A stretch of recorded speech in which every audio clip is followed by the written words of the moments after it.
बिस्मिल्लाहिर्रहमानिर्रहीम, अस्सलाम वालेकुम नाज़रीन, आप देख रहे हैं द लास्ट आवर। मैं हूं यासिर रशीद। नाज़रीन, बात करेंगे पाकिस्तान डेमोक्रेटिक मूवमेंट की, जिसके कुछ दिनों बाद जलसों का आगाज़ होने वाला है। अब जो महवर बुनियादी तौर पे समझा जा रहा है वो तो पंजाब को समझा जा रहा है। दूसरी जानिब सिंध में क्या तैयारियां हैं? ये दो सूबे हैं जहां पर तहरीक ज़्यादा तेज़ी से चलेगी।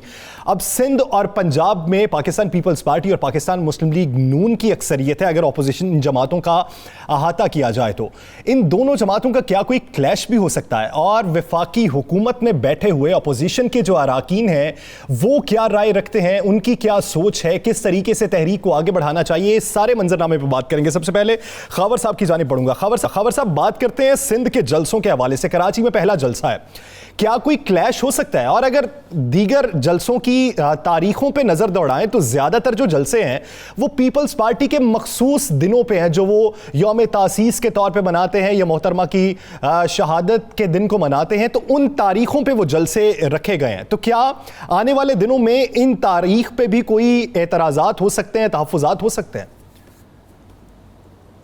मैं समझता हूँ कि पीडीएम एक वजूद में तो आ गया, एक ऐसी मूवमेंट उन्होंने बनाई है कि जो हुकूमत को गिराने के लिए उसको इस्तेमाल करना चाहते हैं। लेकिन इसमें जितनी जमातें भी शामिल हैं उन्होंने अपने अपने अहदाफ सेट कर रखे हैं।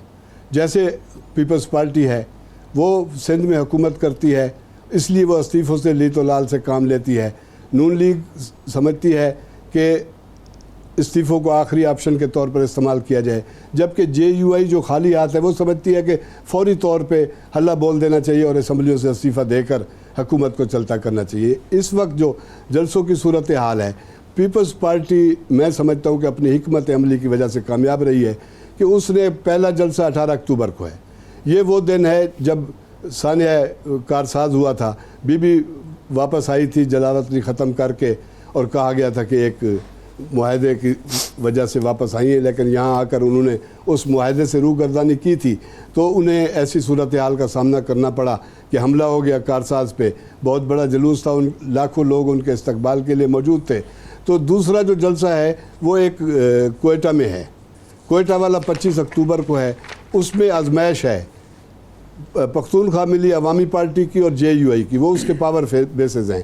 सिंध पीपल्स पार्टी का पावर बेस है, और उन्होंने एक ऐसे जगह का इंतखाब किया है जिना जिसकी इजाज़त वफाक को देनी है जलसा गाह की, क्योंकि वो कायद-ए-आज़म म्यूज़ियम और उसके मैनेजमेंट बोर्ड के अंडर आता है, जो शफकत साहब की वजारत में आता है। तो अब देखना ये है कि अगला जलसा जो है, फिर उन्होंने 30 मुल्तान में रखा है।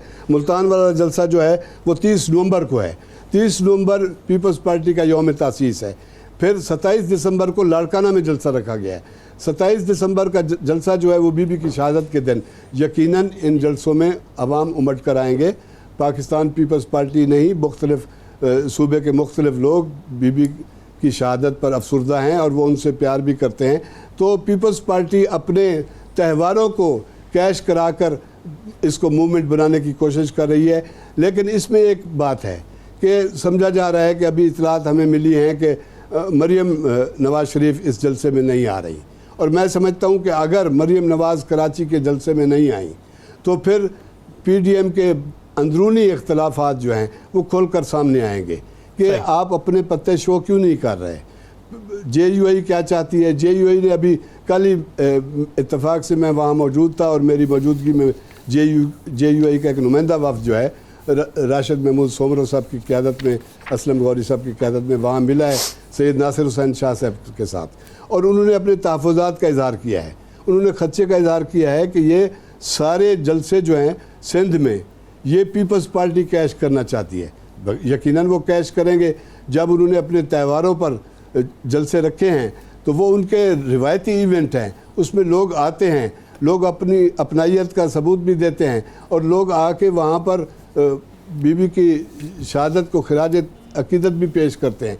तो अभी ये देखना ये होगा कि इन जलसों में अगर ये पीपल्स पार्टी कामयाबी से इन जलसों का इनेकाद करा लेती है तो मेरे ख्याल में ये पीपल्स पार्टी का एक कामयाबी का एज होगा। और वो ये अलग बात है पंजाब में जलसे कहाँ होने हैं, उन्होंने जितनी जगह चुनी हैं ख़ास तौर पे पीपल्स पार्टी ने अपने त्योहारों पर चुनी है। इन त्योहारों पर उनके हमेशा, यानी अगर मरियम नवाज साहिबा कराची के जलसे में नहीं जाती तो फिर अंदरूनी तौर पे एतराज़ात भी सामने आ सकते हैं, खलफचार का शिकार भी हो सकती है ये मूवमेंट। राना साहब, अगर बात करें पंजाब की, तो पंजाब में सूरत हाल ये है कि गुजरांवाला का जो जलसा है उस हवाले से अभी तक के जो बयान हैं उससे सूरत हाल कुछ वाज़ेह होने लगी है कि जलसा होगा किस तरह का। राना साहब, ये अंदरूनी तौर पर मुस्लिम लीग नून ने हिकमत अमली क्या तरतीब दी है गुजरांवाला जलसे की? देखें यासर, इन दो तकरीरों में एक बहुत क्लियर वाज़ेह हो गया, बिल्कुल वाज़ेह हो गया। ख्वाजा आसफ की तकरीर का पहले मैं हवाला दे देता हूँ। उन्होंने आखिर में एक लफ्ज़ कहा है जो पाकिस्तानी कौम को, सियासी जमातों को और हमें और मीडिया को समझ लेना चाहिए। उन्होंने कहा है जनाब कि मैं देखूंगा फिर सेनेट का इलेक्शन कौन करवाता है। आपने एक लफ्ज़ सुना ना कि हम देखेंगे फिर सेनेट का इलेक्शन कौन करवाता है। ऐलान जंग भी, उन्होंने ऐलान जंग का भी ऐलान किया है। मुझे बताएं, इसका मतलब ये सारी तहरीक जो है सेनेट का इलेक्शन रोकने के लिए है? क्या ये सारे इस्तीफे सेनेट का इलेक्शन रोकने के लिए हैं? फिर ये अवाम के लिए जो आप ये कह रहे हैं कि ये महंगाई के ख़िलाफ़ है, जो आप कह रहे हैं कि अवाम के साथ जुल्म हो रहा है, जो आप कह रहे हैं कि पाकिस्तान जो है उस पर इस हुकूमत का रहना जो है किसी सूरत बर्दाश्त नहीं, तो असल बात तो मुंह पे आ गई ना। असल बात तो कर दी उन्होंने कि सेनेट के इलेक्शन नहीं होने देने, और कोई तकलीफ नहीं है। ना अवाम की महंगाई की तकलीफ है, ना उन्हें किसी और चीज़ की तकलीफ है, ना मुआशरत की तकलीफ है, ना किसी और चीज़ की है। सिर्फ तकलीफ क्या है कि सेनेट के इलेक्शन नहीं होने देने। ये तकरीर मैं नहीं कह रहा, ये ख्वाजा आसफ साहब के अपने अल्फाज हैं, आप दोबारा भी सुन सकते हैं इसे। उसके बाद आप आ जाए शाहिद हक्कान अब्बासी। शाहिद हक्कान अब्बासी साहब ने वाज़ेह कहा, बाकी छोड़ दें सारी चीज़ें, कि पत्थर आपने क्या खाना है, आपने किस तरह निकलना है, आंसू क्या। एक लफ्ज़ बड़ा खौफनाक है इसमें, बहुत खौफनाक लफ्ज़ है। वो क्या है? वो इन्होंने ये नहीं कहा कि अगर उधर से पत्थर आए तो फिर आप जवाब देंगे। ये बिल्कुल लफ्ज़ नहीं है। ये लफ्ज़ भी इस तकरीर के इस लफ्ज़ को भी मैं चाहूँगा कि दोबारा आप ज़रूर सुन लें। उसमें क्या कह रहे हैं? वो कह रहे हैं कि पत्थर पहला आपने मारना है। इसका मतलब है जिस तरह नैब के ऑफिस फूलों के शॉपर्स में पत्थर गए थे, नहीं मैं आपको आज बता ही देता हूँ, ये फैसला हो गया है कि हर सूरत में इस गुजरांवाले के इवेंट को पुरतशद्दुद करना है। तो इसमें सिर्फ उसमें होगा क्या? नून करेगी? नहीं, मुस्लिम लीग नून भी करेगी, साथ कुछ इत्तेहादी भी होंगे। अच्छा। सारी प्लानिंग हो चुकी है। शादरे में किस जगह पत्थर और अंडे और डंडे ये मौजूद होंगे, कामोकी में किस जगह मौजूद होंगे, गुजरांवाला में किस जगह मौजूद होंगे, लाहौर से निकलते वक्त किसकी गाड़ी में क्या होगा, कहाँ पे क्या होगा, किस तरीके से जानबूझकर किस तरीके से पुलिस के साथ फड्डा किया जाएगा, किन किन कारकुनों को क्या क्या ड्यूटियां दी गई हैं। याद है ना आपको, पिछले दिनों एक जाती उमरा में मीटिंग हुई है। उस मीटिंग में कहा गया जनाब के फर्स्ट, सेकंड, थर्ड, फोर्थ ये होंगे नौजवान जिन्होंने मूवमेंट को किस तरह चलाना है। ये बाकायदा उनकी अपनी प्रेस रिलीज़ भी आई। जनाब ये पूरी तैयारी हो चुकी है। इस तैयारी के तहत उन्होंने हर सूरत में फड्डा डालना है। फड्डा डालेंगे तो लीड सुपर लीड बनेगी ना, फड्डा डालेंगे तो सारा दिन टीवी पे चलेगा ना, फड्डा डालेंगे तो सुबह से लेकर शाम तक जब ये तासर किस तरह जाएगा कि जाती उमरा से निकलने वाला जुलूस रात गए तक गुजरांवाला नहीं पहुंचा, ये किस तरह चलेगा कि रास्ते में फला जगह पे फला हुआ। जब तक आप क्लैश नहीं करते तो अब बड़ी खबर नहीं बनती। तो इन्होंने बड़ी खबर बनाने के लिए, अपने आप को मजलूम बनाने के लिए, हुकूमत को जालिम बनाने के लिए पूरी प्लानिंग की है। और मैं आपको ये वसूख से नहीं कह रहा, सबूत से बात कह रहा हूँ। मेरे पास जो मेरे ज़राए कह रहे हैं, और ये बात तो अब साबिक वज़ीर आज़म बड़े मोतबर शख्स हैं और बड़ी अच्छी गुफ्तगू करते हैं। अब तो उन्होंने भी कह दिया ना कि पहला पत्थर आप मारेंगे। इसका मतलब है पत्थर साथ होंगे ना, इसका मतलब है डंडे पास होंगे, सारा कुछ होगा। तो यासर ये प्लानिंग हो चुकी है। इस प्लानिंग के तहत सब कुछ किया जाएगा। मैं आगे भी आपको बता दूँ, हुकूमत ये फैसला कर चुकी है कि वो इन्हें फ्री हैंड देगी। चलें, ये इस पे बाद में बात करते हैं कि हुकूमत इनसे किस तरीके से निपटेगी और हुकूमत की हिकमत अमली इस पे क्या होगी। भट्टी साहब की जानिब बढ़ते हैं। भट्टी साहब, आप बैठे हुए हैं शहर इक़्तिदार में, क्या समझते हैं कि ये तो बाद में देखते हैं कि हुकूमत क्या सोच रही है, सिंध के जलसे ज़्यादा तहरीक को मजबूत कर सकते हैं या पंजाब के जलसे ज़्यादा कर सकते हैं, या कोई भी जलसा नहीं कर सकता? या से देखिए, जो पीडीएम की फॉर्मेशन है और जो मतलूबा नताइज हासिल करना चाहते हैं, अगर आप उसकी साख्त को मद्देनज़र रखें तो उसका अंदर लीडिंग रोल जो प्ले कर रही है, जो लीडिंग रोल पे रहते जो मेन ऑब्जेक्टिव हासिल करना चाहती है, वह है पाकिस्तान मुस्लिम लीग नून। उसके बाद देखें तो मौलाना फजल रहमान साहब बहुत एक्टिव उसके अंदर दिखाई देंगे।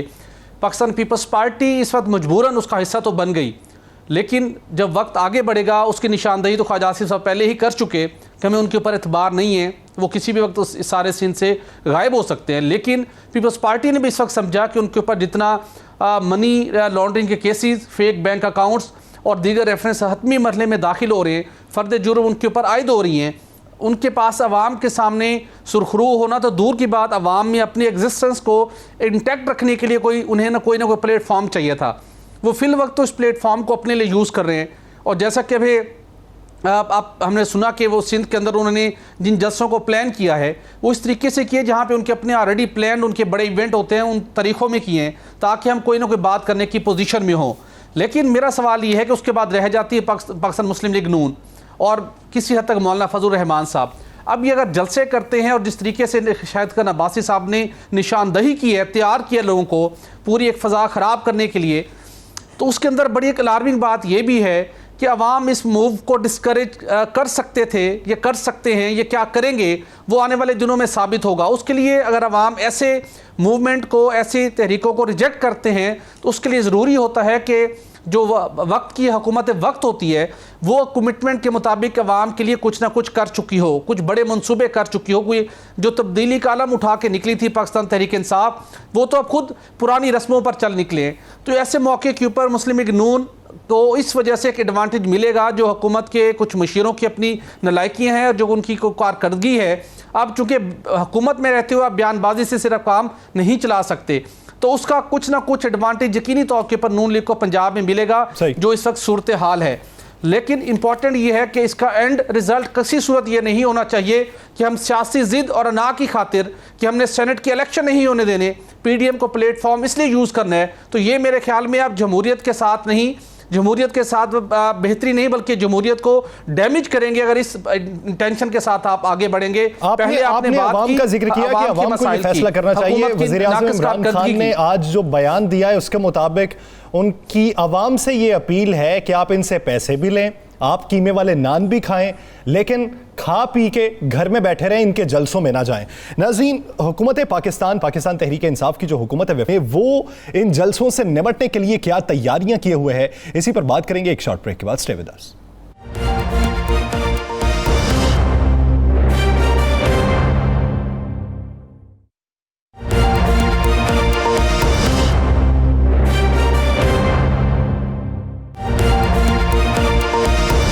Welcome back.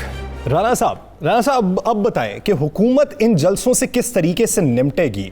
एक जानिब अपोजिशन ये कहती है हुकूमत के पसीने छूटे हुए हैं, दूसरी जानिब हुकूमत ये कहती है जलसे जुलूसों से कुछ नहीं होने वाला। इवन वज़रा ये कहते हैं जलसियाँ, इन जलसियों से हमें कोई मसला नहीं होने वाला, लोग आएंगे ही नहीं। उनके मुताबिक ये जो ट्रेलर लाहौर में दिखाया गया था उस ट्रेलर से तहरीक का हमें अंदाज़ा हो चुका है। देखिए, यहाँ से जलसे होंगे, बड़े जलसे होंगे, बड़ी रैलियाँ होंगी, लेकिन क्या पाकिस्तान के अंदर कभी बड़े जलसे, बड़ी रैलियों से हुकूमतें गई हैं? अगर हुकूमतें बड़ी जलसे और बड़े रैलियों से जाती तो इमरान खान जो हैं वो पहले दिन ही अब हुकूमत को गिरा चुके होते और ताहरुल कादरी भी गिरा चुके होते। इससे पहले मैं मियाँ मोहम्मद नवाज शरीफ के ट्रेन मार्च भी दे चुका हूँ। मैं उनकी बहुत बेनज़ीर मोहतरमा बेनज़ीर शहीद के ख़िलाफ़ जो तहरीक उनकी चलती थी, तहरीक निजात, मैं वो भी देख चुका हूँ। हम सब देख चुके हैं ना, हमें पता है तहरीकों से हुकूमतें नहीं जाती। देखें, ये तहरीकें जो होती हैं ना, ये वही हिसाब होता है कि मदारी आया, उसने तमाशा किया, चंद मिनट, चंद दिन या कुछ लम्हे के लिए तमाशा डिस्कस होता है, उसके बाद ख़त्म हो जाता है, कोई नया इशू आ जाता है। ये इसी तरह होगा। क्या ये जलसे रोज़ाना की बुनियाद पे हैं? एक जलसा पंजाब में है तो अगला सिंध में है, सिंध के बाद फ़लाँ जगह पे है, सिंध में जे भट्टो होगा, पंजाब में मियाँ नवाज शरीफ होगा, और जब आप बलोचिस्तान जाएंगे तो वहाँ पे मौलाना फजल रहमान की जे होगी। तो ये सारे जो है एक हंडिया में ना काफ़ी कुछ पक रहा है, और इसका जो सालन होगा ना वो किसी को पसंद नहीं आना। मैं बिल्कुल आपको कह रहा हूँ, चूँकि मैं खुद रिपोर्टिंग करता रहा हूँ, जलसे जुलूसों से हुकूमतें नहीं जाती। अब हुकूमत ने क्या फ़ैसला किया है? हुकूमत ने ये फ़ैसला कर लिया है कि इन लोगों को इजाज़त दे देंगे। इजाज़त देने के साथ SOPs के मुताबिक लेटर भी साइन करवा लिया जाएगा, और फिर इनके क्लैश की पॉलिसी जो है उससे बचने के लिए पुलिस ज़रूर तैनात होगी, लेकिन पुलिस किसी जगह इनको रोकेगी नहीं। पुलिस इनको खुला रास्ता देगी, पुलिस इनको सब कुछ कहे कि भाई आप जाने दें।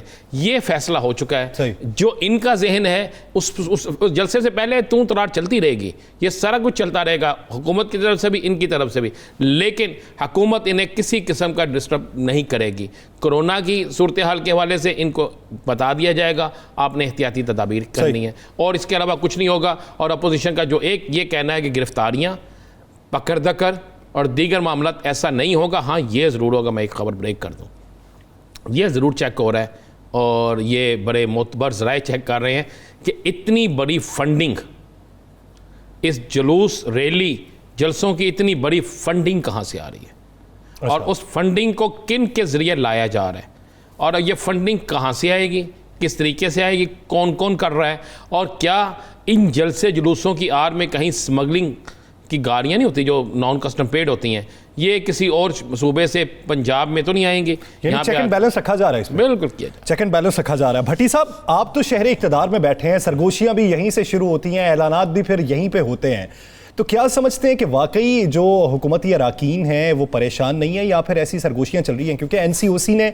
जो आज हिदायत जारी की उसके मुताबिक बड़े जलसे नहीं हो सकते, अगर होने हैं तो SOPs पर भरपूर अमल दरामद होगा। इशारे क्या हैं? जैसे देखिए, जो NCOC की इंडिकेशन सामने आई हैं उसके मुताबिक, और बिलखसूस जब आगे मौसम सरमा की अब शिद्दत बढ़ेगी तो ऐसे तनाजुर में ऐसे बड़े जलसे करना एक बड़ा चैलेंज होगा यकीनी तौर के ऊपर। जैसा कि अभी हम शादी हॉल्स की बात करें जहाँ पर 300 लोग एक हॉल के अंदर, या अगर आप इंडोर कर रहे हैं 300 लोग मैक्सिमम आप बिठा सकते हैं, और आउटडोर कर रहे हैं तो 500 से ज़्यादा लोगों की गैदरिंग की इजाज़त नहीं है। तो आप बड़े जलसे जब करने जा रहे होंगे, बिलखसूस अगर हम नवंबर की बात करें तो बड़ी मुश्किल सूरत हाल होगी, क्योंकि जो रिपोर्ट्स आ रही हैं उससे लगता ये है कि आने वाले महीनों के अंदर NCOC की रिकमेंडेशन की रोशनी में वफाकी हुकूमत और सूबाई हुकूमतें कोरोना से बचाव के लिए अपनी SOPs को टाइट करती जाएंगी। तो ऐसे मौके के ऊपर कोई बड़ा जलसा करना शायद एक बड़ा चैलेंज बन सकता है। लेकिन उसके साथ साथ जिस तरीके के साथ अपोजिशन भी मुख्तलिफ जगहों के ऊपर बैकडोर राब्ते करके अपनी स्ट्रेटजी डिवाइस कर रही है, उसी तरह हुकूमत के पास भी अपने कार्ड्स मौजूद हैं। तो देखना होगा कि क्या कोरोना इनके जलसों के लिए कोई बड़ी रुकावट बन सकता है, जो कि मुमकिन तौर के ऊपर बनता दिखाई दे रहा है। और उसके साथ जो बैकडोर मीटिंग्स आ रही हैं वो नवंबर दिसंबर में जाके क्या रंग इख्तियार कर सकती हैं, उसका भी कुछ ना कुछ इम्पैक्ट कुछ वक्त के लिए अभी इंतजार करना होगा जिससे मंजरनामा वाज़ेह हो सकता है। खावर साहब, जैसा कि आज बिलावल भुट्टो जरदारी ने गुफ्तगू करते हुए कहा कि हमारा अपना मंशूर है, मौलाना का अपना मंशूर है, वो अपनी सियासत करेंगे, हम अपनी सियासत करेंगे, तो क्या आने वाले दिनों में ये जो अपनी अपनी सियासत है इससे कोई क्लैश पड़ जाएगा, या फिर ये इत्तेहाद कुछ ऐसा मजबूत है कि हुकूमत कोई ऐसा कदम उठाएगी जो तहरीक को मजीद मजबूत कर सकती है? यासिर, ये तो होना है। मैंने पहले भी अर्ज़ किया कि ये मुख्तलिफ ख्याल जमातें हैं और इनके अपने अपने एजेंडे हैं, अपने अपने मंजिलें हैं, और उसके लिए ये काम कर रही हैं। अभी जब ये मूवमेंट बनी थी तो किसी नून लीग या पीपल्स पार्टी में क़ियादत की हिम्मत नहीं थी, इसलिए मौलाना फजल रहमान को आगे किया गया कि वो फ्रंट फुट पर लड़ने की सलाहियत रखते हैं, तो इनको आगे किया जाए। और दूसरा ये है कि वो समझते हैं कि स्टेक होल्डर भी हैं, वो अपने आप को समझते हैं कि मुझे इलेक्शन से दूर रखा गया। तो बात यह है कि ये जो सूरत हाल बन रही है इसमें अभी से इनकी जो अंदर की मुलाकातें हैं, जो बैठते हैं, बंद कमरों में बातें होती हैं, वो बाहर आती हैं, तो बड़ी शर्मिंदगी का बायस बनती हैं कारकुनों के लिए भी और लोगों के लिए भी। वहाँ से बड़ी खबरें मिलती हैं कि ये किसी एक नुक्ते पर मुत्तफ़िक होने के लिए तैयार नहीं है, लेकिन ये अपनी इन तमाम नाकामियों के बावजूद अपोजिशन की जमातें जो है वो हुकूमत को कोई ऐसा हंसने का मौका नहीं देना चाहती कि वो कह सकें कि भाई अपोजिशन मुत्तफ़िक नहीं है या मुत्तहद नहीं है।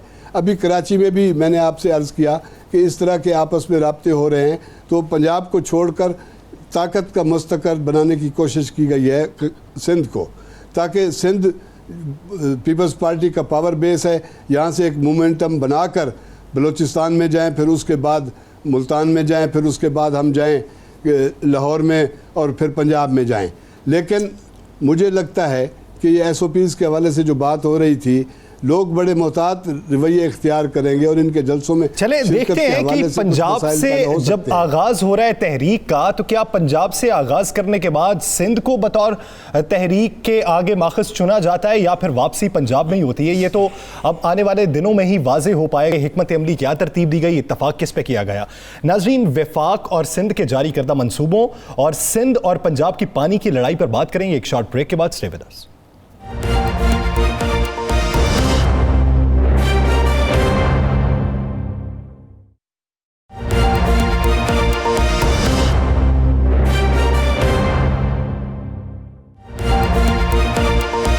Welcome back. नाज़रीन, सूबों के माबैन पानी का तनाज़ा है। सिंध और पंजाब के माबैन ये तनाज़ा है। 30 साल से ये तनाज़ा चल रहा है, लेकिन अभी तक ये तनाज़ा हल नहीं हो सका। इरसा भी इसमें किरदार अदा नहीं कर सका। अटर्नी जनरल की सरबराही में कायम कमेटी जो है उससे वज़ीर आला सिंध मुराद अली शाह और दीगर वज़राए आला को अलग कर दिया गया। अटर्नी जनरल ऑफ पाकिस्तान ने नई कमेटी की तश्कील के लिए चारों वज़राए आला को ख़त लिख दिया है। ये ऊँट किस करवट बैठेगा? आखिर सूबों की ये लड़ाई कब ख़त्म होगी? सिंध वफाक से लड़ता है, जारी मनसूबाबंदी पर लड़ता है, कभी मिल्कियत के हवाले से लड़ता है। सिंध और पंजाब में लड़ाई होती है, कभी गंदम की फराहमी पर होती है, कभी पानी की तकसीम पर होती है। भट्टी साहब, ये कहानी असल में है क्या? और 30 साल से जारी ये जो क्लैश है ये कब खत्म होगा? अब की बार जो पेशरफ्त हो रही है उसमें क्या कोई मुस्बत इशारे दिखाई दे रहे हैं? यासर, ये बड़ी बदकिस्मती है कि सूबों के मबैन पानी की तकसीम का तनाज़ा गुज़श्ता 30 साल से जारी है, जिसमें सबसे ज़्यादा मुखालफत रहती है सिंध और पंजाब के मबैन। और उसके बाद गुज़श्ता कई सालों से अब बलूचिस्तान ने भी आवाज़ें बुलंद करना शुरू कर दी हैं कि बलूचिस्तान के हिस्से का पानी सिंध के बासर वडेरे जगीरदार चोरी कर लेते हैं और बलूचिस्तान में आखिर एंड तक पानी नहीं पहुँचता। इन सारे मसाइल को हल करने के लिए अगर हम देखें तो गुज़श्ता 20-30 सालों में दुनिया ने भी बहुत तरक्की की, टेक्नोलॉजी में भी बहुत ज़्यादा तरक्की सामने आई, जिद्दत आई। उसके लिए एक सिस्टम होता है जिसे हम टेलीमेट्री सिस्टम कहते हैं, जो मुख्तलिफ मकामात के ऊपर दरियाए सिंध में अपस्ट्रीम तरबेला डैम आप तनसीब कर सकते हैं कि दरियाए सिंध में पानी का फ़्लो क्या है, डाउन स्ट्रीम तरबेला डैम और दरियाए सिंध में पंजाब में मुख्तलिफ मकामात के ऊपर वो सिस्टम तनसीब करके रियल टाइम आप उसकी मॉनिटरिंग कर सकते हैं, जिससे किसी से एक सूबे को भी एक क्यूसेक पानी की भी शिकायत है उसका अजाला हो सकता है। लेकिन बदकिस्मती से 2002 के बाद इसके लिए काविशें शुरू हुई। टेलीमेट्री सिस्टम पायलट प्रोजेक्ट लगा, नाकाम हो गया। दोबारा लगाने की कोशिश की गई, नाकाम हो गया। कुछ माह कबल दोबारा टेंडर हुआ वर्ल्ड बैंक के ताउन से। पैसे वर्ल्ड बैंक ने फराहम करने थे 805 मिलियन रुपए, लेकिन एक मरतबा फिर ये मनसूबा तनाज़े का शिकार हो गया, चूँकि वजारत आबी वसाइल के अंदर कुछ मौजूद एक ऐसी कंपनी जिसका नाम MM पाकिस्तान है, उसको ये ठेका देने की कोशिश की, जिसके खिलाफ पंजाब हुकूमत का डिपार्टमेंट महकमा पाशी ख़त लिख चुका था कि हम इसकी कारकर्दगी से मुतमिन नहीं है जो कुछ इसने पंजाब में किया है। इरसा के हुकाम ने वो प्रोजेक्ट उसको देने से इनकार किया। एक और लॉबी दरमियान में टपक पड़ी, जो कि डेपुटेशन पर आए हुए एक अफसर हैं मेहर अली शाह साहब। ये हम दस्तावेज़ की रोशनी में बात कर रहे हैं। उन्होंने कहा कि ये प्रोजेक्ट पहली कंपनी तो क्वालिफाई नहीं कर रही, ये मेरे जो पेरेंट कंपनी है नेस्पाक उसको दे दें। इरसा ने मुखालफत की कि कल नैब की हमें पेशियाँ भुगतना पड़ेंगी। उसके बाद प्राइम मिनिस्टर ऑफ पाकिस्तान ने कैबिनेट ने इंक्वायरी का हुक्म दिया। Deputy chairman planning commission Jahanzeb Khan साहब की सरबराही में 3 रुकनी इंक्वायरी कमेटी बनी। उसकी रिपोर्ट मुकम्मल हो चुकी है, जिसकी कॉपी दी लास्ट आवर को मसूल हुई है। उन्होंने कहा कि पूरा इरसा ही फारिग है, नहीं इनकी कैपेसिटी नहीं है। अच्छा। उसमें जो वफाक ने मेंबर रिसेंटली अपॉइंट किया था वो भी नाकाम तरीन है, उसको भी आप फारिग कर दें। ये लोग कुछ कर ही नहीं सकते हैरान कुन तौर के ऊपर। लेकिन मामला ये है, ये सिंध पंजाब के मबैन पानी की तकसीम का तनाज़ा की वजह से हम कालाबाग डैम नहीं बना सके। इस तनाज़े की वजह से, इत्तफाक़ राय ना होने की वजह से सूबों को नुकसान भी हो रहा है, हमारी GDP भी मुतासिर हुई है। और एक अंदाजे के मुताबिक हम $30 अरब से ज़्यादा का नुकसान कर चुके हैं गुज़श्ता 15 से 20 सालों में। सिर्फ पानी की मुनसिफाना तकसीम और जो एक पानी की तकसीम का तनाज़ा है, कालाबाग डैम का क्या तनाज़ा है कि सिंध के हिस्से का पानी पंजाब चोरी कर लेगा। जब आप एक जदीद सिस्टम लगा चुके होंगे तो कोई एक बूंद भी आपकी पानी नहीं चुरा सकता। लेकिन बदकिस्मती के साथ जो वफाक एक लीडिंग रोल प्ले करके इस तनाज़े को हल कर सकता है वो नहीं कर पा रहा। रिसेंटली मुश्तरका मफादात कौंसल की सरबराही हिदायत के ऊपर एक कमेटी बनी है अटॉर्नी जनरल ऑफ पाकिस्तान, ताकि आइन और कानून की रोशनी में इस मामले को निपटाएं। 29 सितंबर को उसका इजलास होना था, पंजाब ने उस इजलास का बाइकआउट कर दिया, इसलिए कि वज़ीर आला सिंध मुराद अली शाह साहब को इस इजलास में इन्वाइट किया गया था, वो मीटिंग कैंसिल कर दी गई। अब अटॉर्नी जनरल पाकिस्तान ने ख़त लिखा है जिसमें से मुराद अली शाह साहब को भी निकाल दिया गया है, वज़ीर आला बलूचिस्तान को भी निकाल दिया गया है, वज़ीर आला खैबर पख्तूनख्वा को भी निकाल दिया गया है। अब उन्होंने कहा जी कि अब वज़ीर आला इसमें शरीक नहीं होंगे, नई कमेटी बनेगी, वज़ीर आला अपने नुमाइंदे भेजे, वो बैठ के इस मामले को हल करेंगे। तो मामला ये है, इंक्वायरियां बहुत हो चुकी, रिपोर्ट सोचने की बात यह है कि ये मसला, ये तनाजा, ये दुश्मनी हमारी कोई भारत के साथ नहीं है, भारत के साथ नहीं है, ये सिंध और पंजाब का तनाजा पिछले 30 साल से चल रहा है और अभी तक हल नहीं हुआ, अभी भी हल तलब है, मुस्तकबिल में भी इसकी कामयाबी के आसार अभी दिखाई नहीं दे रहे। तो ये मामलात कब हल होंगे? क्या हुकूमत एक होगी तब हल होंगे?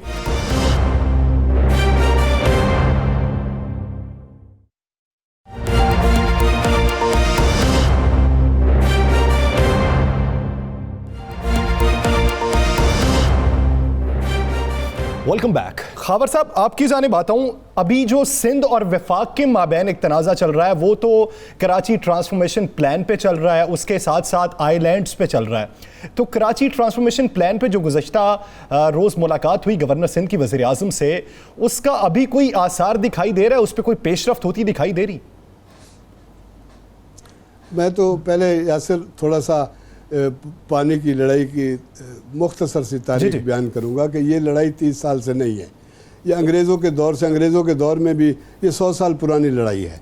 अंग्रेज़ों के दौर में भी सिंध और पंजाब के माबैन तनाज़ात थे, जिसके लिए कई कमेटियाँ बनी और कई कमीशन बने जो नतीजा खेज साबित नहीं हो सके, और उनको हेड भी अंग्रेज़ कर रहे थे, ईस्ट इंडिया कंपनी के नुमाइंदे कर रहे थे। फिर 1960 में जब पाकिस्तान बन गया तो उसके बाद 1960 में सिंध तास मुआहदा हुआ। जवाहरलाल नेहरू ने कराची में अयूब खान के साथ बैठकर मुआहदे पर दस्तखत किए। 19 सितंबर को इस मुआहदे के 50 साल मुकम्मल हो रहे हैं, लेकिन हम अपने अंदर के तनाज़ात ख़त्म नहीं कर सके। असल में एतमाद का फुकदान है और एक दूसरे पर एतबार नहीं है।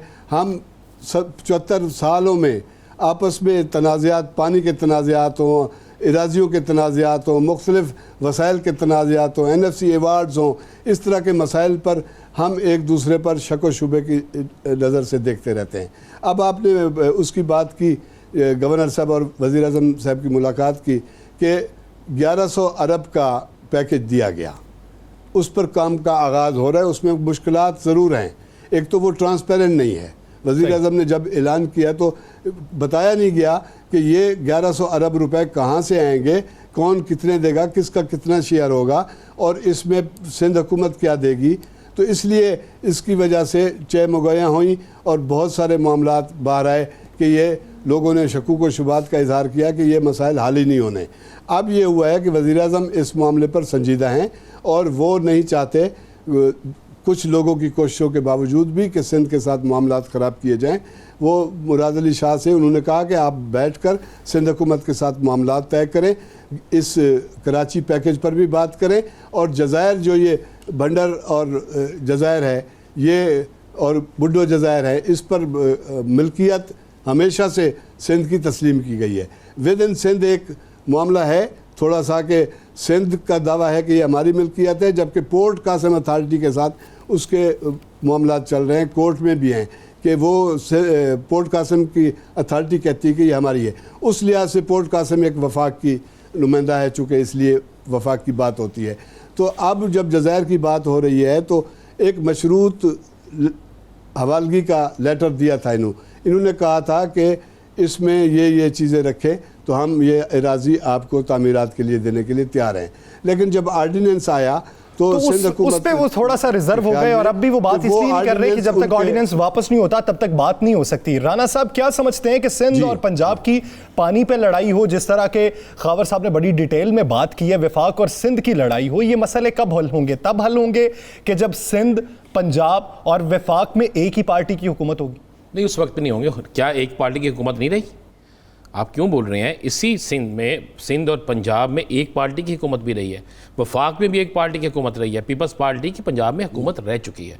उस वक्त सिंध में भी थे, उस वक्त वफाक में भी थे, और ख़ासकर वफाक में जब पीपल्स पार्टी थी तो सिंध पंजाब के अंदर भी उनके बहुत से उनके पास मशरूत तो नहीं कह सकते, लेकिन एक हुकूमत थी जिसमें वो उसके इत्तेहादी थे।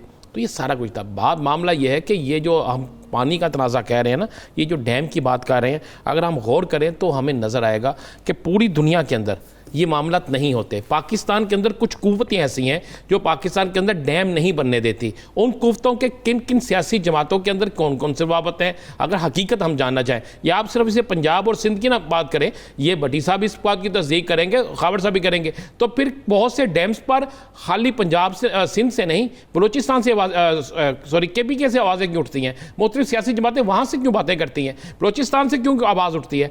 तो ये सोचना होगा कि इनके पीछे क्या है, आप ज़हन में रखें। ये पाकिस्तान के अंदर डैम बनने के हवाले से एक बहुत बड़ी फंडिंग जो है वो भारत करता है, बहुत बड़ी फंडिंग। और फंडिंग सिर्फ होती इसलिए है कि ये चाहे वो अरसा के लोग हों, चाहे वो कोई और लोग हों, पाकिस्तान के अंदर किस तरीके से इन डैम्स के ख़िलाफ़ जो है वो एक राह हमवार करानी है। और इस पर एक रिपोर्ट भी आ चुकी है और इस रिपोर्ट को तमाम TV चैनल्स पर डिस्कस भी किया जा चुका है। तो ये मसले हल उसी वक्त होंगे जब तमाम सियासी जमातें मुश्तरका तौर पर यह फैसला कर लेंगी कि हमने पाकिस्तान के लिए कुछ करना है।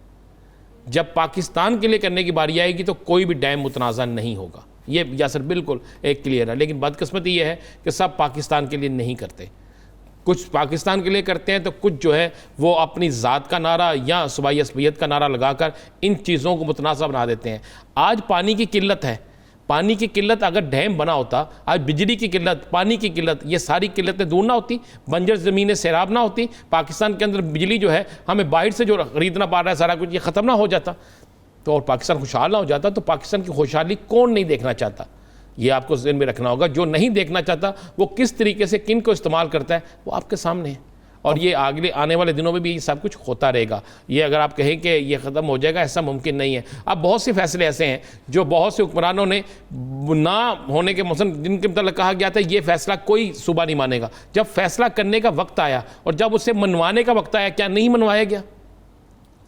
अगर मैं समझता हूँ कि ऐसे दौर, जिन दौरों में आप कह सकते हैं जी कि आमरीयत थी, या जिस दौर में आप कह सकते हैं जी फौजी हुकूमत थी, क्या उन अदवार में ये काम नहीं हो सकता था? आवाज़ें उठना शुरू हो जाती हैं। आवाज़ें कहाँ से उठती हैं? सूबाई असबियत के हवाले से। ये नहीं होना चाहिए। ये डैम दे दें, कालाबाग डैम का नाम तब्दील कर देना, उसका नाम सिंध डैम रख दें, KPK डैम रख दें। जो किसी को इतराज़ है उसे दूर करें, इतराज़ दूर करके डैम बनने चाहिए, कालाबाग डैम बनना चाहिए, बाकी डैम बनने चाहिए। हर सूबे को ये एहसास दिलाना चाहिए कि इससे उनके लिए बेहतरी होगी, तो ये पानी का तनाज़ा हल हो जाएगा। यानी कोई ऐसा मसला नहीं है। हुकूमत जो है वो चाहे किसी भी पार्टी की हो, जब मुश्तरका मफादात काउंसिल का इजलास होता है तो आप मुश्तरका तौर पर बैठते हैं मुल्क कौम की सालमियत के लिए, मुल्क की बेहतरी के लिए, मईशत की बेहतरी के लिए। तो उसमें ऐसे फैसले करने चाहिए जिसमें तमाम स्टेक होल्डर्स एक मेज़ पर बैठे हों और मुश्तरका तौर पर एक फ़ैसले पर इत्तफाक किया जाए और उसी फैसले को लागू किया जाए। जब आप मुल्की मफादात से हट जाते हैं, जहाँ पर ज़ाती मफादात आ जाते हैं, जहाँ पर लिसानी मफादात आ जाते हैं, वहाँ पर मुश्किलात पैदा हो सकती हैं। भट्टी साहब, क्या लगता है कि मुश्तरका मफादात पर ये तमाम जमातें अगले 10 बरस में, 15 बरस में कभी भी इकट्ठी हो सकती?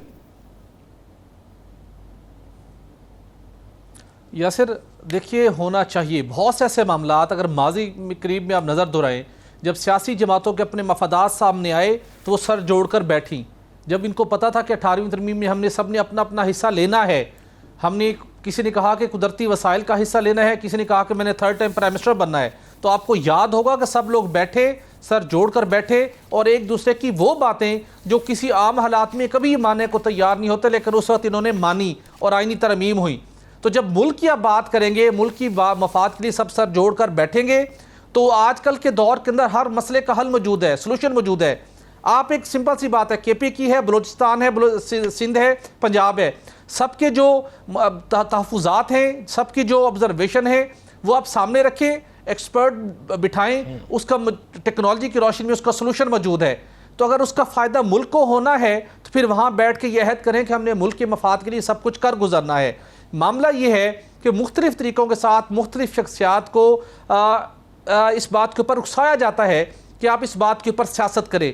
जब मुल्की मफाद के ऊपर सियासत शुरू हो जाए तो बदकिस्मती के साथ उसका खमियाजा पूरी कौम को भुगतना पड़ता है, उसका खमियाजा पूरे मुल्क को भुगतना पड़ता है। और इस वक्त वो हमारे कौमी मफाद के मंसूबे जिनके ऊपर किसी सूरत सियासत नहीं होनी चाहिए, मुल्की मफाद की रोशनी में सियासत तो होती है। खबर साहब, शॉर्ट कमेंट रखिएगा, क्या समझते हैं? भट्टी साहब कहते हैं होना चाहिए, ये होगा कब?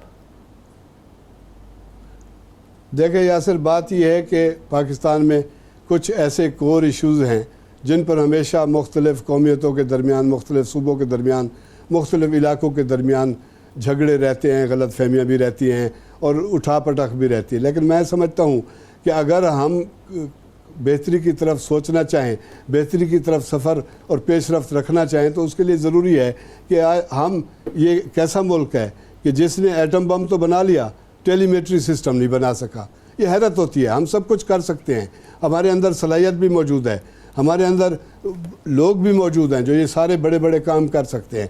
मुल्क में जो कोर इश्यूज़ हैं उनके हवाले से लोगों के एहसास महरूमी और लोगों की ज़रूरियात और लोगों के हकूक़ और फ़रज़ सारे पेश नज़र रख के एक ऐसा टेक्नोक्रेट्स पर और टेक्निकल लोगों पर बग़ैर किसी असबियत के, बग़ैर किसी दबाव के एक कमीशन बनाया जाए। 74 साल हो गए, हमें अब बनाना चाहिए, अब हमें बेहतरी की तरफ आना चाहिए, फैसला कौन कदम रखना चाहिए और एक ऐसा कमीशन बनाएं कि जो बैठकर इन सारे कोर इश्यूज़ को करना तो बहुत कुछ चाहिए। बहुत सी चीजें ऐसी हैं जो बरसों से इल्तवा का शिकार है, बहुत सी चीजें ऐसी हैं जिसे हमें सियासत की बुनियाद पे पीछे छोड़ दिया, बहुत सी चीजें ऐसी हैं सूबाइयत हमें ले डूबी है, बहुत से लोग ऐसे हैं जो शख्सी तौर पे खुद को मुकद्दम रखना चाहते हैं और जो पाकिस्तान है, जो मुल्क है, जो वतन है, जो अपनी मट्टी है, उसको पसे पुश डाल देते हैं। होना तो बहुत कुछ चाहिए, लेकिन वो होगा कब? तभी होगा कि जब लोग अपने ज़ाती मफादात को एक साइड पर रखकर मुल्की मफाद पे बात करेंगे, तो ये कौम भी साथ देगी, अवाम भी साथ देगी, बेहतरी के फैसले भी हो सकेंगे। बहुत शुक्रिया राना अजीम साहब, सुहेल इकबाल भट्टी साहब और सईद खावर साहब इस हवाले से अपना वक्त देने के लिए। नाज़रीन, द लास्ट आवर से मुझे दीजिए इजाज़त। अल्लाह ने के बाद।